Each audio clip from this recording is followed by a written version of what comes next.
In 2010, I lived in the cheapest apartment I could afford.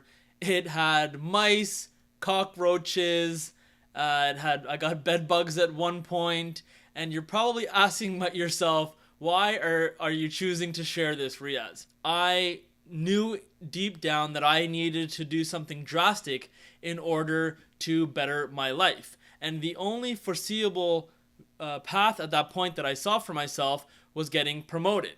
And I want to tell you today, I want to cut straight to the point, and I want to tell you exactly how I got promoted 3 times in 5 years.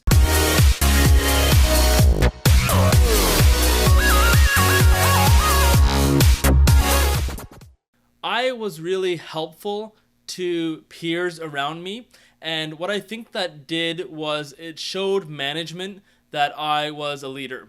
It showed management because I was helping others and coaching others and mentoring and onboarding new hires.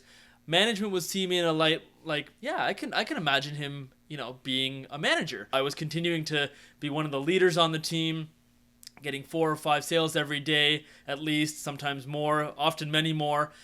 But I think what's important to stress is that because I took myself away from my primary function or role, I didn't allow it to diminish my results. And I think management needs to see that you're going to be able to handle more responsibility. If you asked anyone that I worked with, it would be no secret to anyone that I absolutely wanted to improve my life, have more opportunities, and that's because I was pretty transparent about my intentions to move up in the company.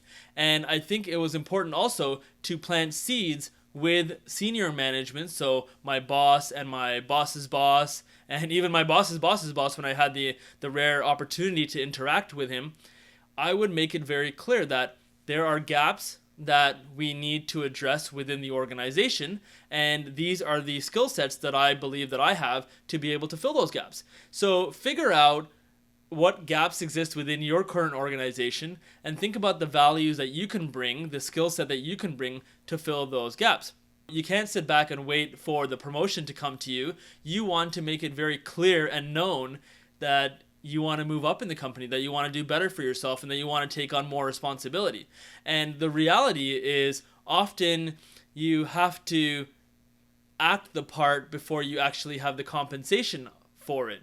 You have to take on more responsibility before you're being compensated for it. The third thing that I think really helped me to get promoted 3 times was approaching management with a plan. So not only addressing a gap and having the skill set to fill it, but actually putting together a tangible document in your own time, not using work time to do it, but in your own time, as you would for a job interview, prepare and put together something that is going to highlight your skill set, that's going to show that you're in touch with the challenges that your peers are facing, and that you want to be the ambassador, you want to be the person that's going to solve that problem. Ultimately, getting promoted comes down to people because it's all relationship driven. When you get promoted, the person that's promoting you, the most important thing is for them to know that you're going to be able to work with people. Because when you get promoted, typically it's from an entry level position into a management or supervisory role.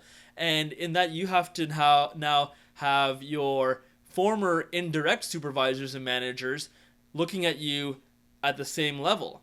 And they may not give you that credibility, so you have to earn that credibility. That's stressful.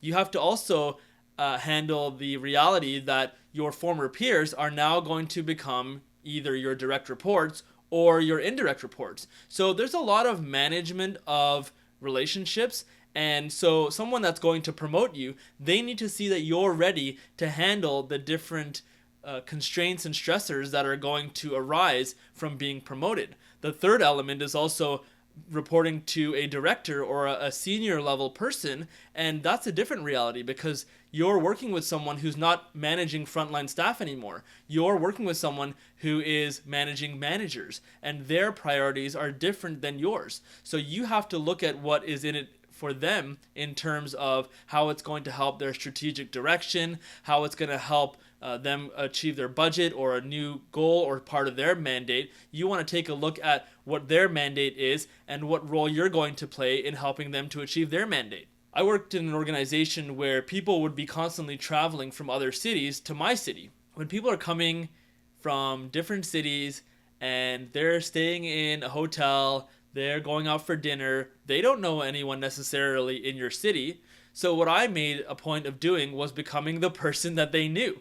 And I would go out for dinner with them and I would go out for a drink with them and talk about some of the ways that I can help and really kind of being blunt about the fact that I wanted to move up and planting that seed.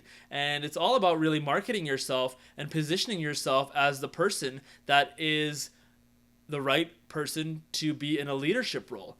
Don't play politics, right? Politics is annoying, and it's not the true sign of a leader, to be honest.